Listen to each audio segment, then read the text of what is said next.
nawe waba umutagatifu. Erega nicyo wahamagariwe. Niki twakwigira ku batubanjirije? Ibuka igihe ubatizwa. Kuva ubu no mu bugingo bw'iteka ubaye urugingo rwa Kristo, we musaserdoti, umuhanuzi n'umwami. Ngaya amagambo wavugiweho. Muri batisimu wagizwe ikiremwa gishya, wambikwa Kristo. Ese itara ryawe riracyaka? Ese umwambaro wawe urakererana?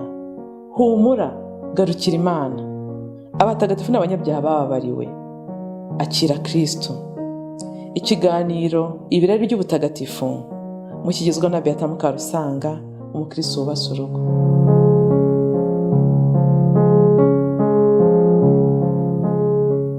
Abavandimwe Kristo yakozwe. Nanone ikaze ku kiganiro ibirari by'ubutagatifu.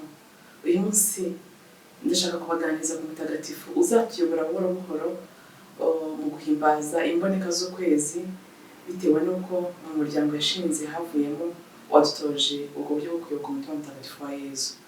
Uwo mutagatifu tugiye kuganiraho rero nta wundi, fondatrice wa Visitandienne n'umutagatifu Jeanne Françoise de Chantal.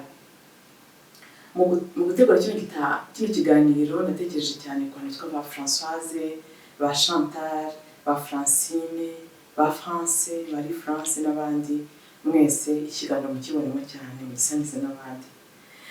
Jeanne Françoise de Chantal rero mutagatifu yavutse ku itariki 23 z'ukwa mbere 1572 mu Bufaransa ahitwa Dijon. Avuka mu muryango ukize. Papa we yari umukuru w'inteko ishinga amategeko mu mujyi we. Hanyuma yitabye Imana ku itariki 13 z'ukwa 12 mu 1641 ahitwa Imana, afite imyaka 69. Yashatse afite imyaka 20. Yaje kuba rero umutagatifu, ashyirwa mu rwego rw'abatagatifu ku itariki 16 z'ukwa 7 1767. Hanyuma umunsi we rero ukaba wizihizwa ku itariki 12 z'ukwa 8 buri mwaka. Bikaba byaratangiye kwizihizwa gutyo muri 2003. Mbere ya 2003 wizihizwaga kuri 21 z'ukwa 8. Ubu rero uzajya wizihizwa kuri 12 z'ukwa 8 buri mwaka.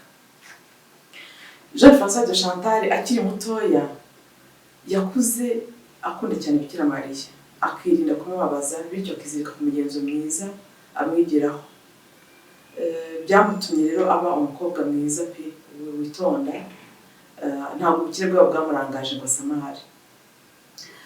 Yashakanye n'umugabo nawe w'umukire wari umutware w'umujyi waho witwa Chantal, umujyi witwa Chantal, bavuga ngo ni Baron de Chantal. Umugabo we yari umutware ngira ngo, ariko ntabwo bamaranye igihe.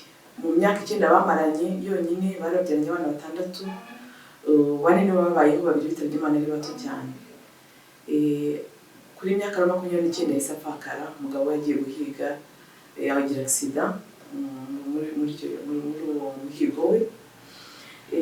Kuva icyo gihe yapfusha umugabo, bibise azindutse iby'isi, bashaka kwigurira Imana mu bikorwa by'urukundo. Yarasanzwe n'undi abaye nk'umukristokazi, ububatse urugo rwiza, ubaha umugabo we, ubaha abari mu rugo rwose, mu rugo rwe bose, buri wese mu cyiciro cye, n'icyubahiro mugomba kugeza ku bakozi bo mu rugo. Bavuga ko gakifashaga abakene cyane, nta muntu wazaga kumureba ngo atahe amaramasa.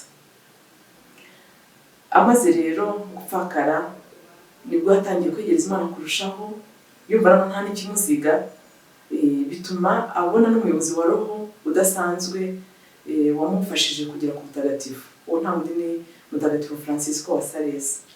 Aho amariye gukuriza abana rero, bamaze kubaka ingo zabo, yiyeguriye burundu rwose ubuyoboke bw'Imana hamwe n'uwo Mutagatifu Françoise de Sales. Amuba hafi, amwigisha gusenga kurushaho, amwigisha kuzimya kubyisi kurushaho, detachement, amwigisha kubisiga, ndetse baboneraho bombi gufatanya gushinga umuryango w'abihaye Imana badasohoka, bakwatre mu monasteri y'Abavisitandienne. Tujya tuzibona hano mu Rwanda zirahari, biyegurira isengesho mu bikorwa by'urukundo, ariko muri iki gihe ntibanasohoka rwose. Mutagatifu Jeanne Françoise de Chantal bavuga ko afite umutima wa kibyeyi cyane. Byatumye umusanze wese n'abo basenye baginaga bamusaba ati natwe shinga urugo community muri diocese yacu, baramushakashatse cyane, yitabye Imana amaze gushinga i Burayi honyine ibigo 87 by'abasitantine. Namwe mutekereze ku myaka 40 yaramaze apfakaye. Igihe yatangiye gufondera ntabwo nzi ngo ni uhe mwaka, ariko nimutekereze iyo myaka mikeya ibikorwa yaramaze kugira. Yafite umutima mugari cyane kandi agakora ubutananirwa. Mutagatifu Françoise de Chantal ubu ngubu aho ari mu ijuru ngira ngo aranezerewe cyane, kuko ku isi hamaze kugera inzu 135 z'abasitantine, harimo abamoniyari barenga 3500. Ni mu mvugo burumbuke. Twamwigiraho iki rero bavandimwe? Njye ikintu kinshimishije kuri uyu mutagatifu ni mwumve ko yabanje gushinga urugo, ari umulayiki usanzwe. Nyagasani akamutorera iki gikorwa cyo gushinga abihaye Imana yari umulayiki. Nawe rero uri kumva iki kiganiro ufungura umutima wawe, wumva icyo Nyagasani akwerekeza mu mvugutumwa. Ese uhamagarirwa iki? Ese ni iki cy'umwihariko uhamagara muri kiliziya? Hasingizwe Imana, abamarayika n'abatagatifu.